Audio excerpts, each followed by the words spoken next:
Hi friends, welcome to వినోద kitchen. ఈరోజు నేను చూపించబోయే రెసిపీ వచ్చేసి ఊతప్పలండి. ఇడ్లీ పిండితో ఊతప్పలు.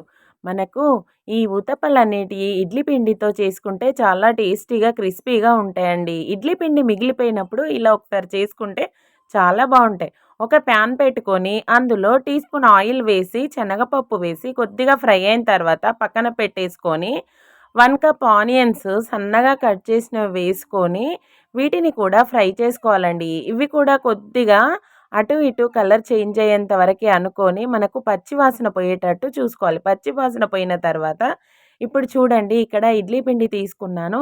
ఈ ఇడ్లీ పిండిలో మొత్తం మనకు కలిపే ఉంటుంది కాబట్టి ఇందులో ఒక పావు టీ స్పూన్ ఆవాలు, పావు టీ స్పూన్ జీలకర్ర, కొద్దిగా సన్నగా కట్ చేసిన కరివేపాకు, రుచికి సరిపడా పచ్చిమిర్చి పేస్టు, ముందే మనము ఫ్రై చేసి పెట్టుకున్న ఆనియన్స్, శనగపప్పు వేసి కొద్దిగా సాల్ట్ అండి. ఈ పచ్చిమిర్చి పేస్టులో ఉంటుంది కాబట్టి కొద్దిగా వేసుకోవాలి.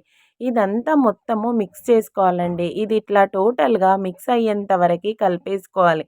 ఇది మిక్స్ అయిన తర్వాత చూడండి, ఇప్పుడు మనకు ఇది టోటల్‌గా రెడీ అయిపోయింది. ఇప్పుడు ఇందులో మనము పచ్చిమిర్చి పేస్ట్ రుచికి సరిపడా వేసుకున్నాం కాబట్టి చాలా టేస్టీగా ఉంటుంది. ఒక ప్యాన్ పెట్టుకొని ఒక టేబుల్ స్పూన్ ఆయిల్ వేసి దీన్ని మొత్తము అప్లై చేసేసుకొని ఇలా ఒక గరిటెడు వేసుకొని జస్ట్ ఇలా అంటే సరిపోతుందండి. మనము పైనుండి కొద్దిగా జీలకర్ర వేయాలి. జీలకర్ర వేయడం వల్ల చాలా టేస్టీగా వస్తాయన్నట్టు.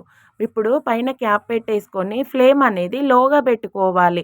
ఇది ఇడ్లీ పిండితో కాబట్టి లోగా పెట్టేసే కాల్చుకోవాలన్నట్టు. ఇప్పుడు క్యాప్ తీసేసి వీటిని మెల్లిగా టర్న్ చేయాలండి.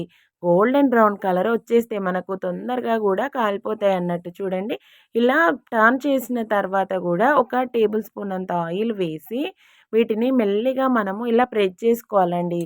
ప్రెస్ చేసుకుంటే మనకు క్రిస్పీగా ఉంటాయి అన్నట్టు. చూడండి, మనకు అప్పటికప్పుడు రెడీ అయిపోయి బ్రేక్ఫాస్ట్ చాలా బాగుంటుందండి.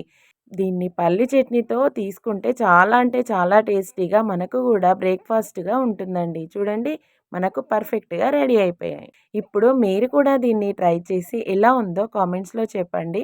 ఫస్ట్ టైం వాచ్ చేసే వాళ్ళైతే సబ్స్క్రైబ్ చేయండి. నోటిఫికేషన్ రూపంలో మరిన్ని కొత్త వీడియోలు చూస్తారు.